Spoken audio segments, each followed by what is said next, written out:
I had one guy in a seminar one time for 10 minutes, had his hand on his cheek, would not move his hand. I said, "Sir," I said, "to your chin." He said, "This is my chin." 3 facelifts, he said, "This is my chin." Why did you put your hand on your cheek when I said to your chin? Because in this case you looked at me and did what I did, but you did not listen to me. It's called congruent behavior. We've got to listen, we've got to see, and we've got to speak, much like an orchestra can bring together 30, 40, 100 different musicians, each playing his or her instrument, but together making an incredible philharmonic sound that we're enamored by. That's what you and I have to do. We're going to communicate well. Speak, listen, observe. And the W stands for writing, by the way. We have to write well. How many of us write letters to other people and begin the letters? Ay, ay, ay, ay, ay. Begin the letters with the word I. Piece of advice from my heart to yours. Never again write a letter to anyone that you begin it with the word I. Dear Nido, I am happy that I got you this video and I am sending it to you today because I think it will help you. That's not a letter about Nido, that's a letter about you.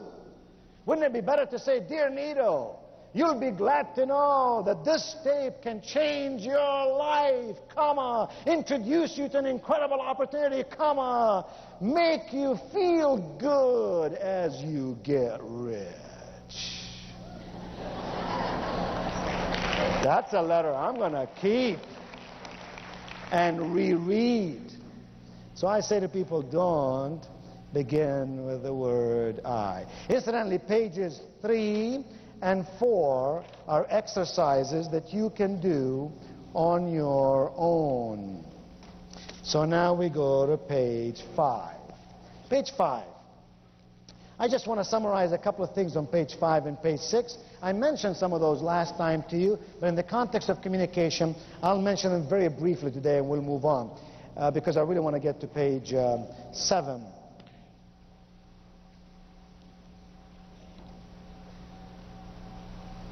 Let me, it just occurred to me that I'm not being very honest with you. And so, I got to be very honest with you.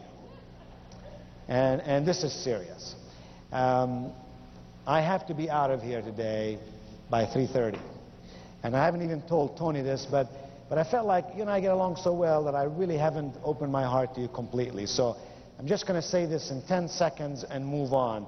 Not to bring any bad news this afternoon, but since I like you and I think you like me, then you know you need to know what's going on in my life. Since I've seen you last, regretfully, my wife has been diagnosed with breast cancer.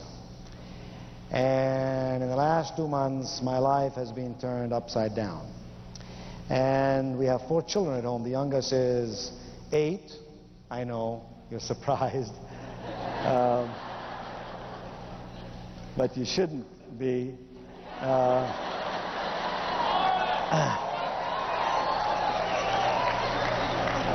mean, I got a closet of Starlight stuff, you know what I'm saying?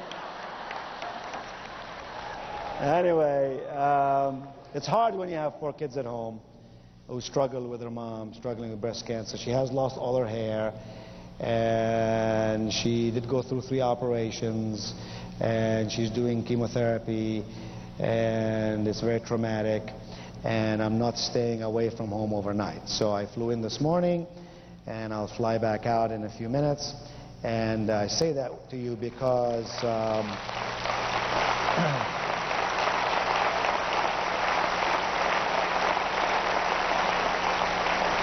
well, I'm glad you agree with me. I say that to you because I wouldn't want you to think I'm being rude, that I just come in here and then jump out of here. You see me running out of here in a few minutes. And the reason I'm going back to the lectern is to look at my watch and make sure that I don't miss my airplane. The airlines and I have an agreement. It's been a long-standing contract. If I don't show up on time, they can leave without me. So, so let's go to page 5. But hey, we have a lot of faith. My wife is in a tremendous amount of peace. And I never knew I had so many friends in this world. She's gotten probably 1,500 letters and so on from people all over the world. And so many telephone calls, we had to hire extra people to handle just telephone lines. And I didn't take phone calls the last 2 months because I've just been so busy with other matters. And so it's really wonderful. Barbara Bush said something beautiful. She said, in this world of ours, here's what really counts. If you got faith, you got your family, you got your friends, you got it made.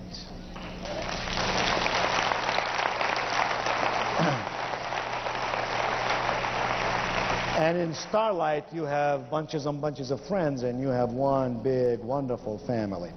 On page 5, success grows out of 4 things. I'm just going to give you those and jump over them. Number 1, a clear vision. A clear vision. You gotta know what it is you want out of life, otherwise it won't happen. You gotta have a clear vision. Number 2, I'm just gonna skip around some of these. Number 2, you gotta have a solid strategy. Go to page 6. Number 3, you have to have practical systems. And number 4, you have to have consistent execution. At some later date, I'll cover those in great detail. But for now, remember, where there is no vision, the people will perish. J.C. Penney, in his older years, said something beautiful. He said, although my eyesight may be dimming, my vision has never been greater. So number 1, you got to have a clear vision. Number 2, you got to have a solid strategy. Go over the next page now. Number 3, you have to have practical systems. And number 4, consistent execution. The greatest of ideas don't work unless you have consistent execution. All right, page 7. Page 7 makes a very important point. You really want to know how to communicate effectively with people? You really want to know how to recruit more people? You really want to know how to get more retail customers for your wonderful Starlight products? Here's the answer. It doesn't matter how much you know. It doesn't matter how much you know. It doesn't matter what it is that you can do. You know why? Because both of those are minimum requirements. If you didn't know a lot and you couldn't do a lot, you wouldn't get paid for doing it. Big deal. Knowing your stuff and doing it well are minimum requirements for a professional. Here's what does matter. How other people and what other people believe and perceive we can do for them. Nobody wants to buy pills in a bottle. Everybody wants to buy energy and youthfulness and good health. So that's what positioning is all about. How do you position yourself? 5 quick ways. Number 1, first in your own mind. You position yourself first in your own mind. Harvard University says, just came up with a study that says that 1 out of every 3 Americans, this is a terrible study, I can't believe that they would do this. It was a government-paid study from your tax dollars. They concluded that 1 out of every 3 Americans is ugly. Now, Tony, wherever you are, please take a note of this, because I'd like to really send back a message to Harvard. Perhaps you can fax it to them tonight and tell them that we did a little study here and that they're wrong, by golly. They said 1 of every 3 Americans is ugly. Take a good look at the person to your right, will you please? Take a good look at the person to your left, will you please? Now, listen to me. If those 2 looked okay to you...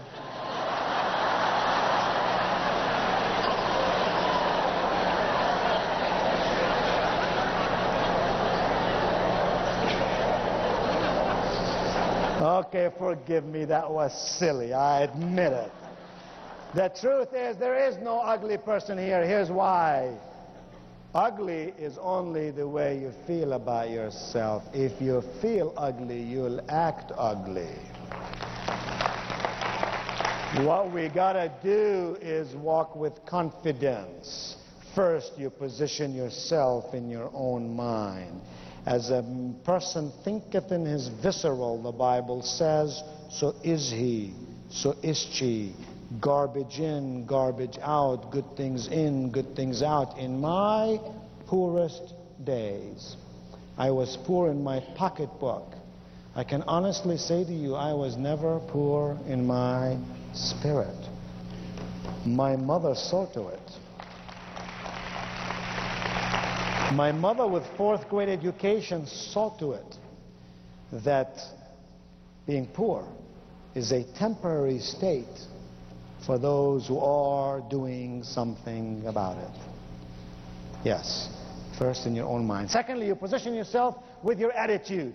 You position yourself with your attitude. Thirdly, you position yourself with your appearance. You position yourself with your appearance. Here's a question I'll ask you about appearance. When people look at you, what do they see? Do they see a smart person? Do they see a dumb person? Do they see a committed person? Do they see a tentative person? Do they see a happy person? Do they see a sad person? Do they see a passionate person? Or do they see a bored, unenthusiastic person? Second question, what is it you want them to see? How is it you want them to see you? Because you see, if they're not seeing you the way that you want them to see you, you're mispositioning yourself when you least need to do that. Now, I've told you earlier, I've written many books, many cassettes, and many videos, and ask for them through Starlight. They should be available through the magazine, through Starlight, so you give Tony hell. Say, Tony, I want Nito stuff, by golly, Tony. All right. All right, Tony. Get your act together, Tony. Okay, I have wonderful materials. I really do, and I'll tell you why. Because every book I've ever written and every cassette I've ever recorded came from my experience in life. I don't go to the library and research stuff. It came from the experience of an immigrant who came to America with nothing in his pocket, no language on his tongue, and no connections to open any doors for him. And by working hard and smart and by the grace of God and good friends that I hung around, I was able to build something in my life. It's those strategies that I learned that I expound upon in my own material. Let me tell you something. Number 4, you position yourself with your words. You position yourself with your words. You position yourself with your words. Unfortunately, there are people who will still use very tentative words. Ask this question. This is a powerful question. I ask me this question every day. Why should this audience listen to me today? Why should you listen to me, and why now? Why should this person with whom you are talking about, Starlight, listen to you? And why should they listen to you now? Can you see how by asking that question, you focus on the person and their needs and fears and aspirations and wishes, and you become better with your words? I know people who use words like I think, or I might, or I'll try. I even know a guy who says, I think I might be able to try. Get rid of negative words. Adopt in your life positive words. Now, I'm going to tell you a story, and I'm going to skip the other blanks. The rest of the material you can read all on your own, because a lot of it, there's more stuff there to read than you'd want to read anytime soon, so you got a lot of stuff. These blanks, don't worry about them. We'll cover them some other time, and maybe I'll write an article and cover them in there. I've covered the most important stuff, but I got to end with this story because it's more fun than anything I can really put for you on the notes. So listen to this story. When it's all said and done, the only thing that really matters in your life or mine is your attitude. You got the right attitude, you'll get the knowledge. You'll read the books. You'll listen to the tapes. You'll watch the videos. You'll attend the seminars. You'll hang around brilliant and smart people. I'm not worried about you. It's the person who doesn't have the good attitude that gets messed up. Great story. Guy flying from Pittsburgh down to Atlanta, Friday afternoon. Negative guy. Never been to a Starlight conference. complaining about everything. Life and living, God and the angels, the president and the economy, his wife and his children, his work and his company, everything he was complaining about. They served dinner on the plane. Dinner wasn't much, it was a sandwich. Everybody ate the sandwich, and thank God Almighty that we had something to eat in this country, but not this dude. Oh no, not this dude. This dude reached out to the little bell above him, and he went ding ding, ring ring, ring ding, some more, till the flight attendant came running down the aisle. Sir, she said, is there an emergency? Is there a problem? Can I help you in some way? He said, yes ma'am. He said, this is a bad sandwich. Flight attendant picked up the sandwich with her left hand, looked at it, and she went, bad sandwich, bad sandwich.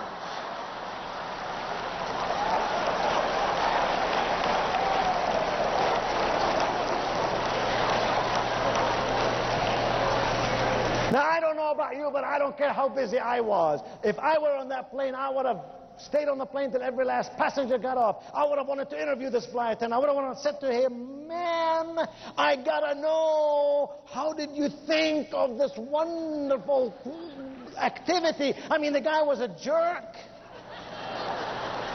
And I could just hear the flight attendant saying to me, oh, well, I've been doing this a long time. I don't occupy my mind with that which is negative or pessimistic. When the guy told me that was a bad sandwich, I could have said to him, sir, you don't like this sandwich? Let me tell you what you can do with this sandwich. And from the looks of things, sir, it would fit just perfectly.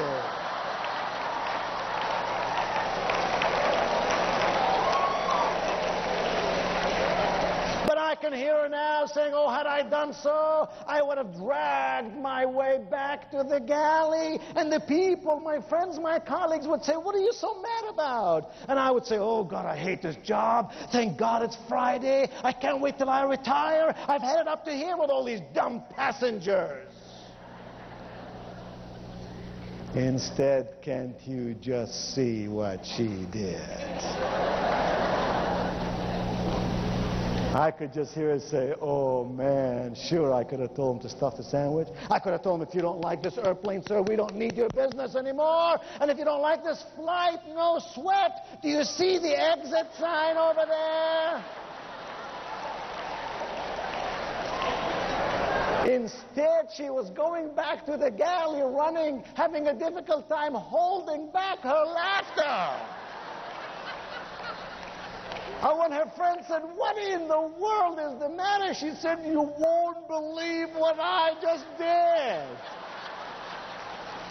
And her friends would say, what did you just do? And she'd say, I just beat the hell out of a sandwich.